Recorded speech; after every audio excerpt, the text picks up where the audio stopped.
Hey, it's Michelle. So today I'm going to share with you 5 tips on how to plan your week and take your business to the next level. I'm Michelle Fernandez and I'm all about helping you create a balanced life and a thriving business. So I don't know about you, but this weekend and actually the past 2 weeks have been crazy. I've been like in and out of town.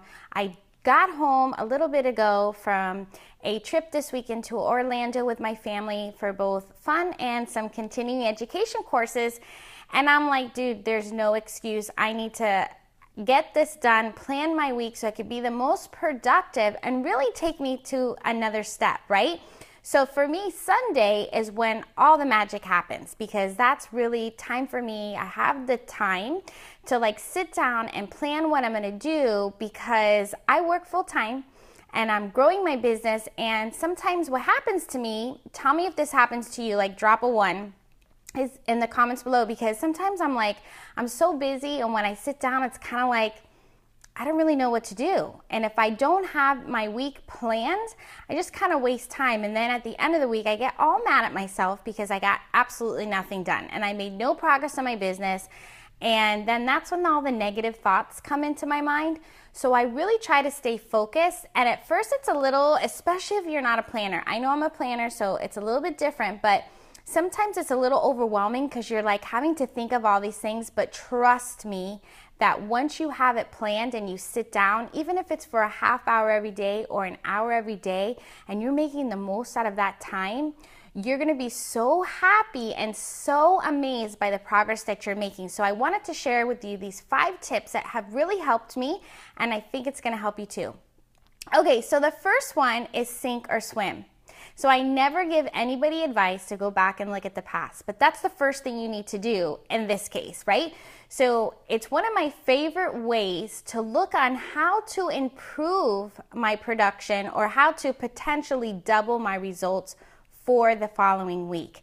And then when I'm saying results, it could be money, it could just be productivity, whatever it is you're looking for.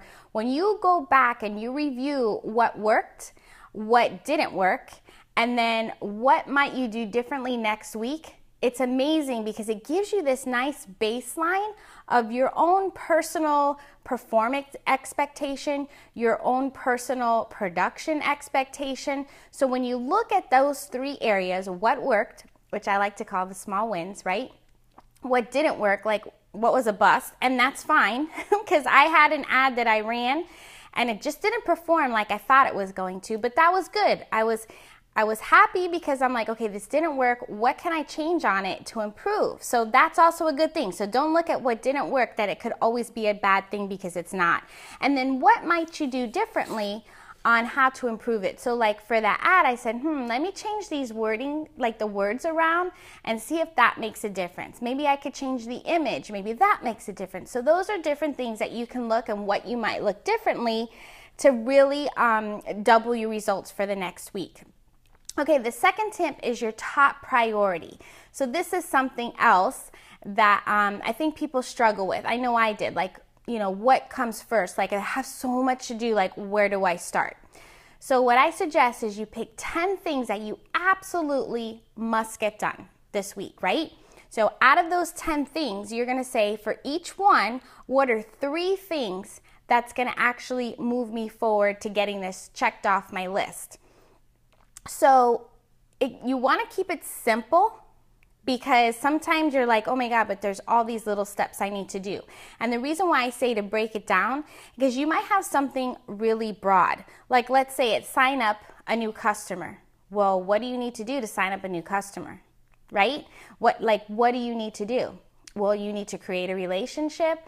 You need to like mentor that relationship and like let it grow and blossom, and then present your product or opportunity, right?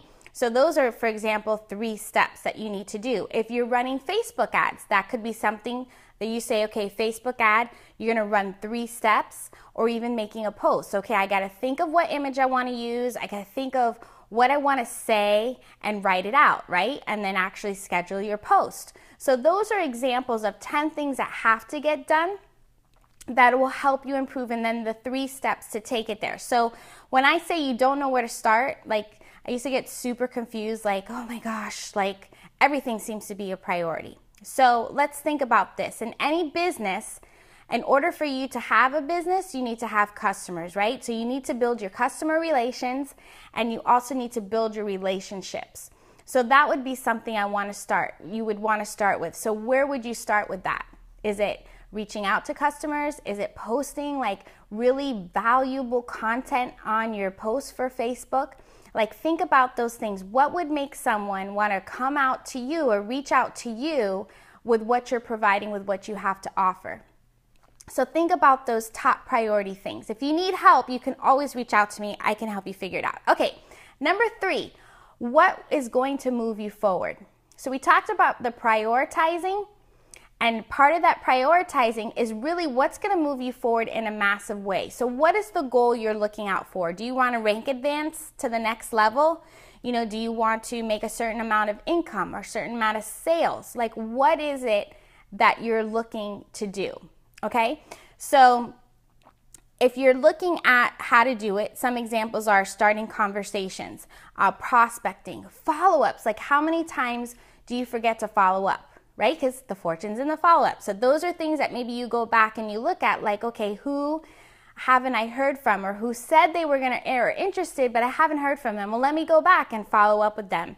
And then, of course, live videos. Hello, this is the best way for people to know, like, and trust you, because they're hearing you, they're seeing your personality, so that is also good. Also, if you're prospecting on Facebook and Facebook Messenger, well, instead of typing it, maybe you want to leave a voice message. So then they can hear your voice, they can hear your excitement to speak to them, your tone, things like that. Just those little personal touches really help move your business forward in a massive way.